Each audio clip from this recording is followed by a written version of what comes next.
नमोस्तु नमोस्तु।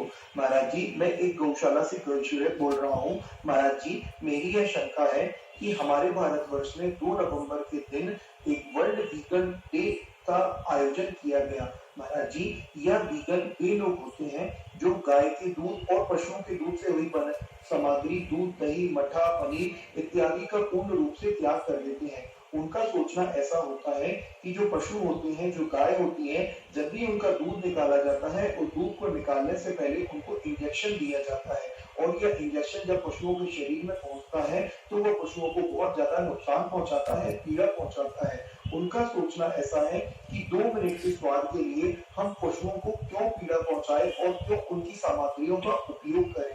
तो महाराज जी, ये लोग जो हैं वो आज भारतवर्ष में इस चीज का प्रचार प्रसार में लगे हुए हैं कि हमको गाय के दूध से बनी हुई, पशुओं के दूध से हुई बनी सामग्रियों का पूर्ण रूप से परित्याग कर देना चाहिए, क्योंकि जो गाय होती है उसके दूध का जो हक होता है वो केवल उसके बछड़े का होता है और किसी का नहीं होता है। यह महाराज जी उन वीगन डे में लोगों के द्वारा इस प्रकार का प्रचार प्रसार किया गया। महाराज जी, हम इस विषय में आपका मार्गदर्शन चाहते हैं, हम उन लोगों को किस प्रकार से प्रेरणा दें। महाराज जी, आप मेरी इस शंका का समाधान करें। नमो नमो। किसी विकृति से हम कृति का नाश नहीं कर सकते। कोई भी चीज में विकृति आ जाए, हर चीज नकली मिल रही है, उस नकली की आड़ में हम सामान्य का कथन नहीं कर सकते। आज घी बाजार में गंदा मिल रहा है, इसकी हम कहेंगे सकते घी खाना बंद करो।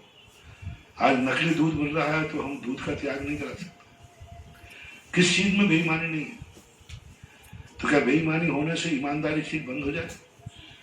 लोग साधु के भेष में डाकू बन जाते हैं, तो फिर ये कहा जाए कि साधु बनने से क्या फायदा है, डाकू बनते हैं।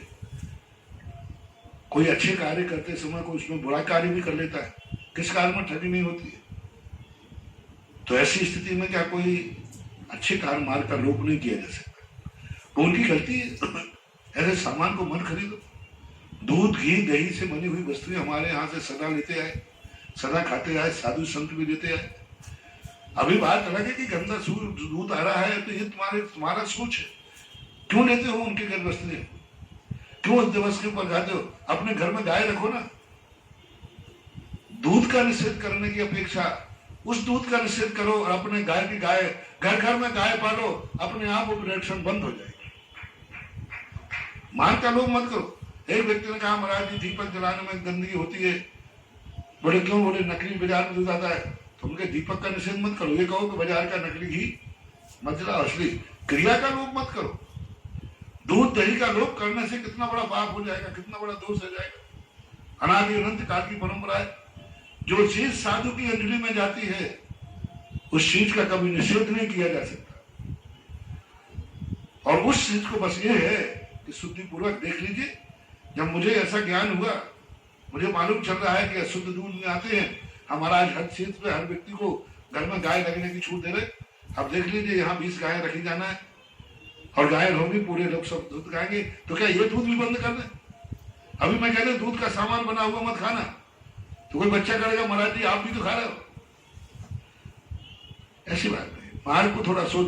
उनको एक भी वो लोग कि इस प्रकार के दूध से बनी हुई चीजें जो इंजेक्शन लगा के दी जाती है, इंजेक्शन लगा के दूध निकाला जाता है, वो दूध खराब है। तो आपको क्या हो गया? आज हम किसी की गलती की बुराई करने में माहिर है, लेकिन उस गलती को सुधार कैसे होना चाहिए इस पर नहीं चल रहे। गलती का सुधार कैसे होना चाहिए?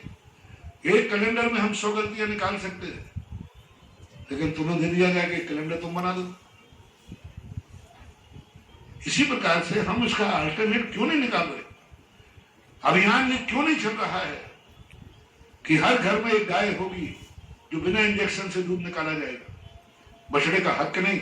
यहाँ एक गाय अभी आई, उस गाय का दूध एक दिन नहीं निकाला, बछड़े ने पी लिया, बछड़ा बीमार हो गया, दस्त लग गया। अब बोलो, बछड़े के हक का दूध निकाला जा रहा है कि बच्चे को निकाल करके उसकी जिंदगी? उसको तो ज्ञान है नहीं। बच्चा तो है, बच्चा तो बच्चे ही होता है। पी लिया खूब, कभी उस दिन दूध लगाया नहीं था किसी ने, बच्चे पीता रहा। बच्चा उसके पास था, गाड़ी में आया ट्रक में भर के, बच्चा पास था, पूरे रास्ते भर दूध पीता आया, यहाँ आके बीमार हो गया, दस्त लग गया। डॉक्टर से पूछा, बोले उसने दूध ज्यादा पी लिया। 5-5, 10-10 किलो गाय दूध दे रही, बछड़ा दूध पिएगा मर जाएगा, उसके पेट में पटाना पड़ जाएगी। ऋषभदेव ने जब दूध का उपदेश दिया था तो बछड़े का हक छीनने को नहीं दिया था, बछड़े की जिंदगी बचाने के लिए दिया था। जो गाय का दूध नहीं निकालता है वो बछड़े का हत्यारा है, वो बच्चे की जान ले रहा है, मारेगा वो बच्चे को। हाँ, जो बच्चे को दूध नहीं दे रहा है, उसके योग्य नहीं दे रहा है, वो महाहत्यारा है। ये अपना व्यवस्था बनाओ कि गाय के बछड़े का एक स्तन अच्छा दूध देती है तो एक स्तन, कम दूध देती है 2, अतिथि समवाय। आधा बछड़े का, आधा बछड़े को पालन करने वाले का।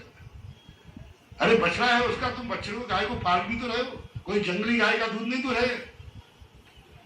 उस गाय को क्या जंगल में रह करके उस गाय को इतना खाने मिलता?